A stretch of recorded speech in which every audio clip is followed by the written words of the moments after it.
దేవుని పరిశుద్ధ నామమున మహిమ కలుగును గాక. మన ప్రభు అయిన యేసుక్రీస్తు ప్రశస్త నామములో కృపా వాగ్దానం అనే కార్యక్రమాన్ని వీక్షిస్తున్న మీకు అందరికీ నా ప్రభు పేరట వచ్చి ప్రత్యేకమైన వందనాలు తెలియపరుస్తున్నాను. బాగున్నారా? దేవుడు మరొక ఉదయం మనకిచ్చారు. ఉదయకాలం ప్రతిరోజు ఈ యొక్క వాగ్దానాల ద్వారా ప్రభు మనల్ని బలపరుస్తున్నాడు.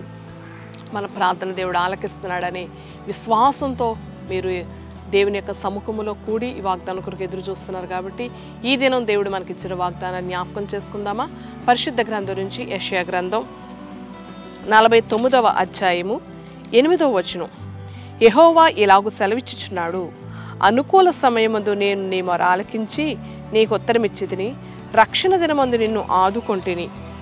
బయలు వెల్లుడి అని బంధింపబడిన వారితోనూ బయటికి రండి అని చీకట్లో ఉన్న వారితోనూ చెప్పుచు దేశమును చక్కపరిచి పాడైన స్వాస్థ్యములను పంచిపెట్టుటకై నిన్ను కాపాడి ప్రజలకు నిబంధనగా నియమించితిని.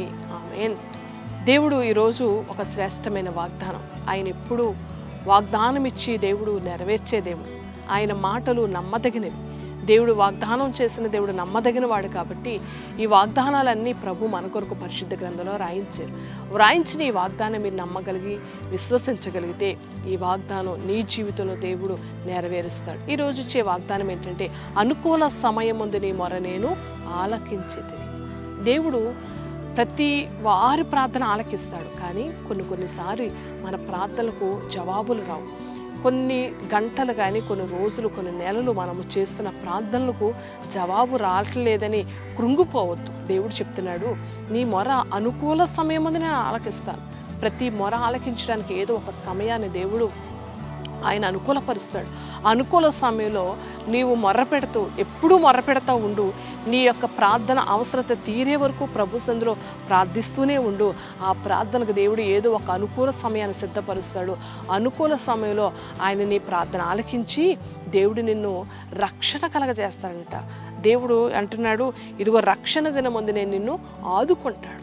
ఎప్పుడైతే ఆయన నీ ప్రార్థన ఆలకిస్తాడో నీ ప్రార్థనకు దేవుడు జవాబిస్తాడు, ఆదుకుంటాడు. అంతేకాదు, బంధింపబడిన వారిని విడిపించడానికి, నువ్వు ఏ బంధకాల్లో ఉన్నా, ఏ శ్రమలలో ఉన్నా, ఏ యొక్క బలహీనతలనే బంధకాలు నిన్ను చుట్టూ ఉన్నా దేవుడు విడిపించి ఇదిగో దేశమును చక్కా పెట్టుటకై ఉన్నంత స్థలముల మీద నేను దేవుడు నిన్ను ఎక్కిస్తాను వాగ్దానం చేస్తున్నాడు. ఆనాడు యోసేపు కూడా ఆయన బంధింపబడ్డాడు, చెరసాల్లో బంధించబడ్డాడు, గోతులో త్రోయబడ్డాడు. అయినా దేవుని సంధిలో మొర్ర పెట్టడం విడిచిపెట్టలేదు యోసేపు బంధకాల్లో చెరసాల్లో ఉండి కూడా ప్రభువు వైపు చేతులెత్తాడు.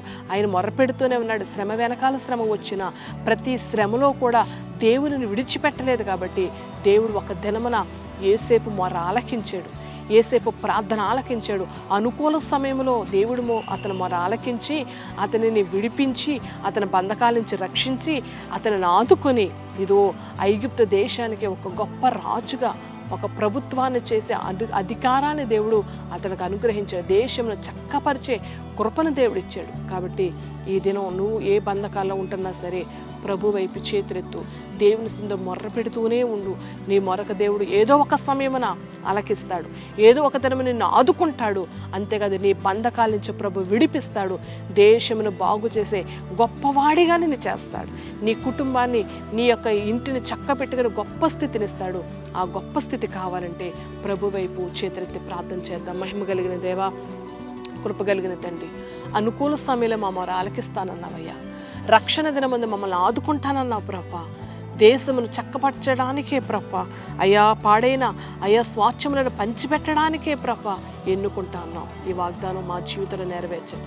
ఎవరైతే ఈ వాగ్దానం వింటున్నారో, ఎవరైతే వాగ్దానం నమ్ముతున్నారో వారి యొక్క మొరకు జవాబు ఇవ్వండి. వారి బంధకాల నుంచి విడిపించండి, వారిని ఆదుకోండి ప్రభా. అయ్యా, వారిని కుటుంబాలు చక్కపరుచుకొని గొప్ప కృపనండి, వారి స్వాస్థ్యమును కాపాడుకునే గొప్ప స్థితిని వారికి దయచేసి అయ్యా ప్రతి బంధకాల నుంచి విడిపించి, ప్రతి వ్యాధి నుంచి స్వస్థపరిచి, ప్రతి శోధ నుంచి విడిపించమని యేసయ్య నామములో ప్రార్థించి అయ్యా మా ప్రార్థన విన్నపాలన్నీ నీకు సమర్పించి